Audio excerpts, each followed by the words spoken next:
Joining us now with reaction, the author of the New York Times best-selling book Treason, former Speaker of the House, Fox News contributor Newt Gingrich. Mr. Speaker, good to see you. First, about the recount.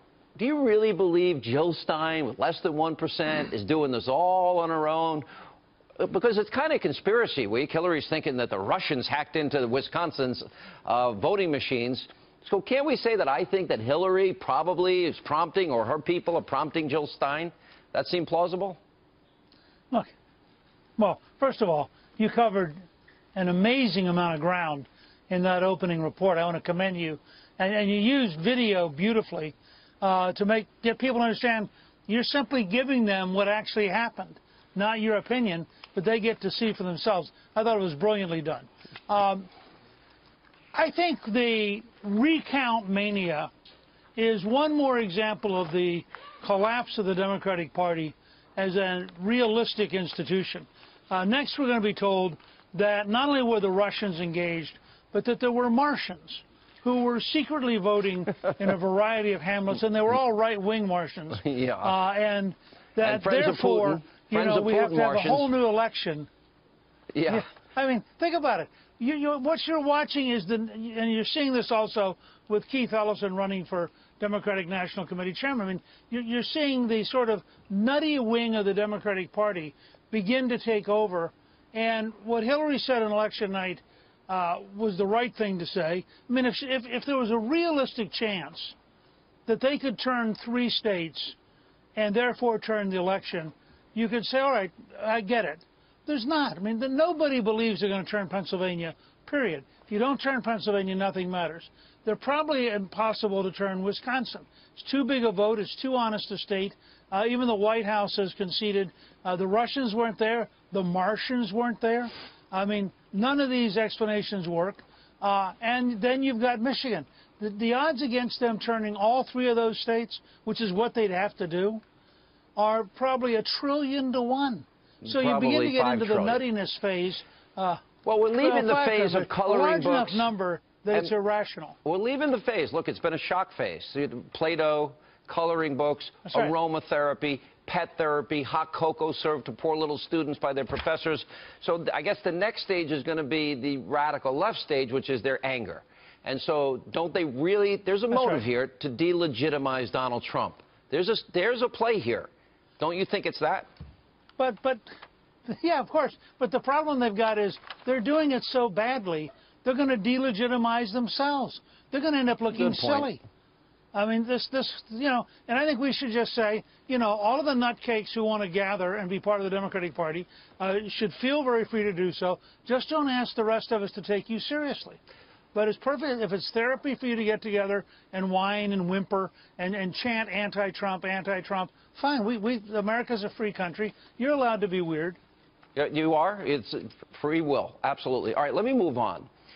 This has become a huge issue. I find myself agreeing with you, Mike Huckabee, Kellyanne, and others that I've talked to. And I was out and about over the weekend. I was off rarely for 5 straight days, Wednesday, Thursday, Friday, Saturday, Sunday. And I talked to a lot of people.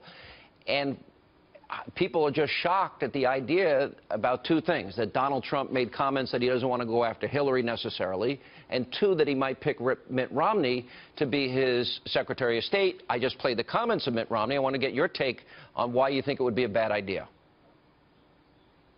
Well, let me just say, I think that if the president-elect really for some reason wants Romney, he simply needs to understand in advance that there is an enormous base that wanted to drain the swamp, and they see Romney as the swamp. They will not understand. I mean, he either has to decide he's willing to accept a very large part of his base being totally upset and feeling betrayed and alienated, or he's got to figure out a pretty good explanation. I can't quite imagine the introductory speech where President-elect Trump explains why Mitt Romney makes any sense as Secretary of State. So I think it's an interesting situation. I don't know why he's letting it drag out the way it is. I gather they're going to meet again tomorrow. And it is his prerogative as the president-elect to pick who he wants. But he should understand that folks who are speaking out, whether that's Mike Huckabee or you or Kellyanne Conway or me, we're really speaking out on behalf of an amazing number of people who come up to us and tell us that they, or who email us and just say they cannot understand. And I think it would be a huge mistake to betray that base on behalf of somebody who, this is not like team of rivals. There was nobody in Lincoln's cabinet who was a bitter, unending opponent all the way through the general election. No one. Right. So this is a totally phony comparison. I think the things that he said, that it will be a significant mistake. He supported Rubio in Florida, Kasich in Ohio, Admiral Mullins in Utah, said he was a racist, misogynist, fraud, huckster, liar, everything horrible you can say. Look, and I say this as somebody who thinks that in 2012, if Romney won, he would have been a much better president, obviously, than Obama. I believed he would have been. This doesn't work on any level. I just don't see it. And I think he's setting himself up for trouble down the road. But as you said, I guess it's going to be his decision.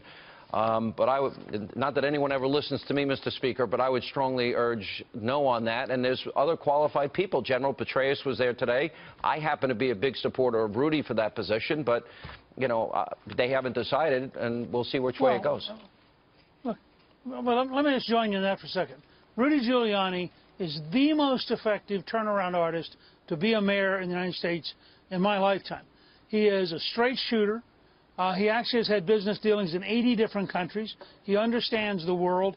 And anybody who's watched him knows you wouldn't get anybody tougher, both in reforming the State Department and in speaking to the world on behalf of America. And I really do hope that they decide in the end that Rudy is the right guy to be Secretary of State. I think he would do a terrific job. All right.